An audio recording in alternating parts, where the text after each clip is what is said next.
Tels sont les sujets abordés dans votre émission L'Afrique en marche.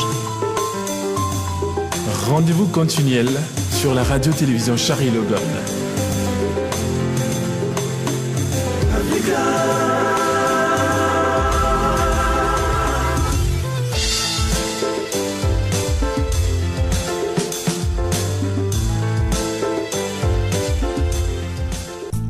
La nouvelle Afrique, le Rwanda, la vision Kagame. L'incroyable développement du Rwanda ces dernières années ne cesse d'émerveiller plus d'un, même les Occidentaux.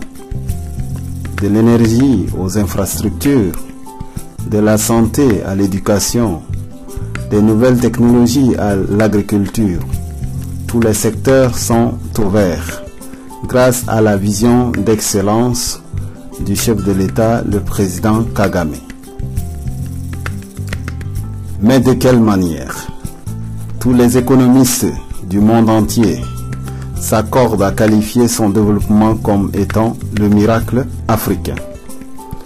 En moins de 20 ans, le PIB par habitant a été multiplié par 5. Parallèlement, ces dernières années, le taux de pauvreté a baissé d'environ de 25%. Et les inégalités ont été réduites selon la Banque mondiale.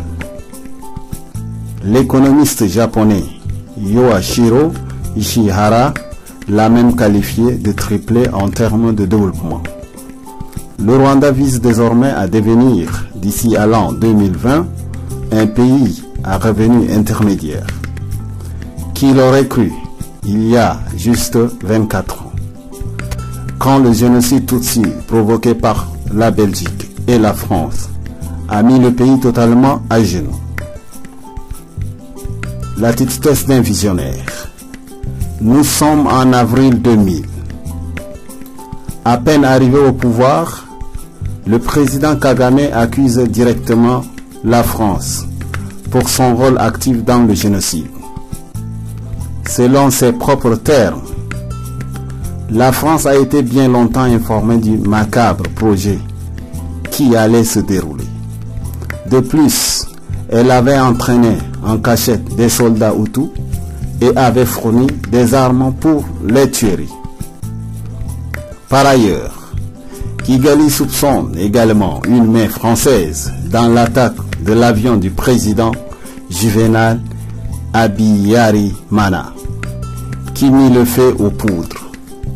Dans un rapport de l'ONU, de nombreux experts condamnaient également l'attitude de la France pendant le massacre.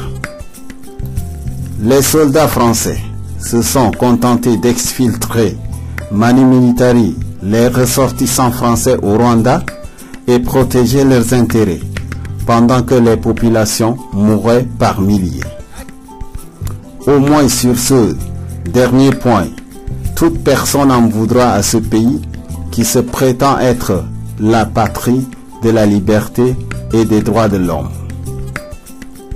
Présente sur tout le continent africain, la France n'a pas mobilisé le moindre effort militaire et diplomatique pour arrêter le massacre qui a duré plus de 90 jours et causé la mort de plus de 800 000 personnes. Le cordon de la rupture.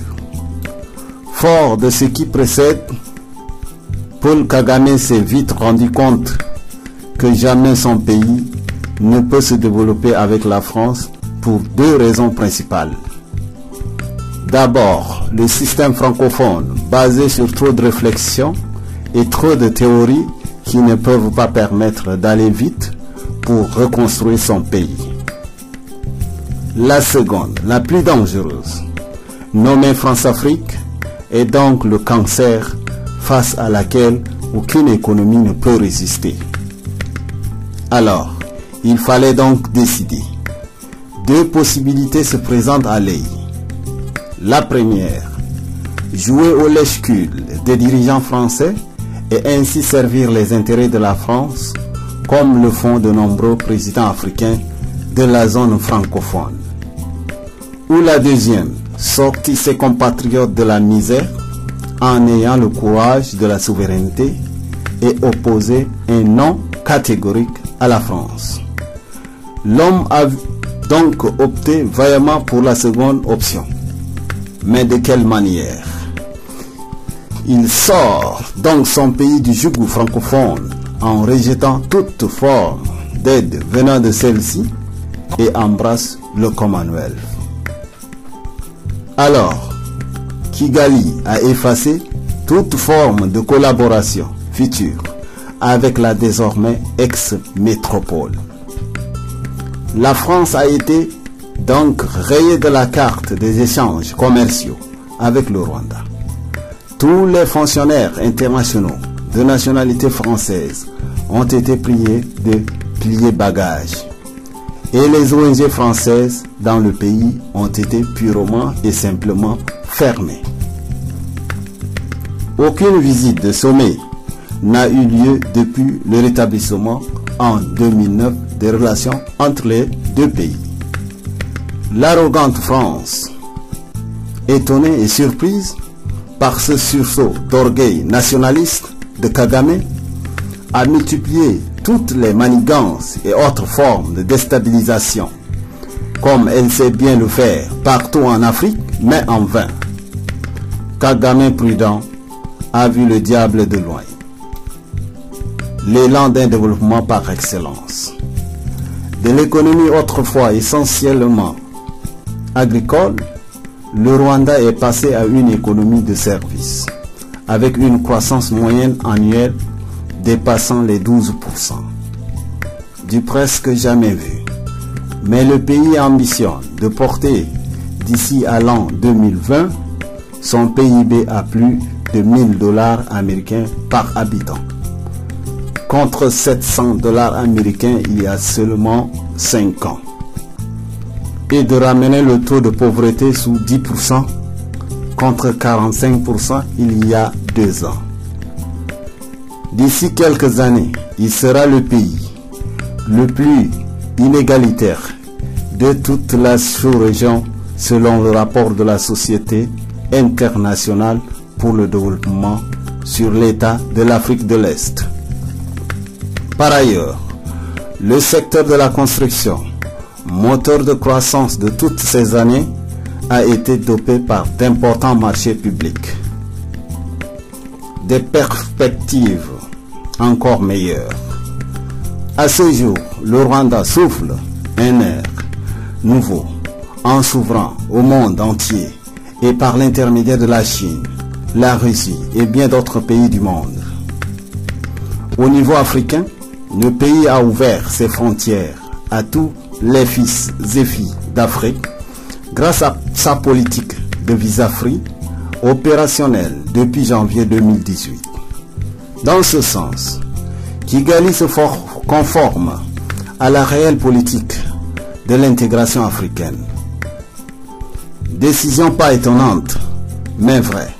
L'ONU a déclaré Kigali en 2014 la meilleure capitale africaine.